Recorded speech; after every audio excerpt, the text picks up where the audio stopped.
Pakistan social centre Sharjah में 23 मार्च यौम पाकिस्तान के हवाले से एक तकरीब का एहतमाम किया गया, जिसमें कौंसलेट से खसूसी तौर पर पासपोर्ट कौंसलर नुमान अकरम के साथ सलीम सुल्तान, अमीना अफरीदी और मोहसिन राजा ने शिरकत की। सेक्रेटरी जनरल इफ्तिकार अहमद ने चौधरी इमरान असलम, इमरान रफीक और फराज अहमद सिद्दीकी के साथ फूलों से मेहमानों का इस्तकबाल किया। तकरीब का आगाज तिलावत कलाम पाक से किया गया, जिसके बाद मुहतदा रब अमारत और पाकिस्तान के कौमी तराने सुनाए गए।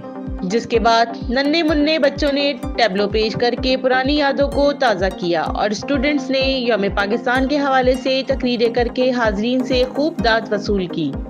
मेहमान खसूसी नुमान अकरम ने अपने ख्यालात का इजहार करते हुए कहा कि पाकिस्तान हमारे लिए कुदरत का अता करदा एक अनमोल तोहफा है, जहां आज हम अपनी मजहबी आज़ादी के साथ आज़ाद फिजाओं में आज़ादी के साथ रह रहे हैं। हमें इसकी कदर करनी चाहिए जो ख्वाब अल्लामा मोहम्मद इकबाल ने देखा और जिसकी ताबीर कायदे आज़म मोहम्मद अली जिन्ना ने पूरी की। हमें इसकी कदर करनी चाहिए और इसकी तरक्की और खुशहाली के लिए मेहनत करनी चाहिए। आखिर में स्कूलों में नुमाया पोजीशनें हासिल करने वाले स्टूडेंट्स को सर्टिफिकेट्स और शील्ड दी गईं।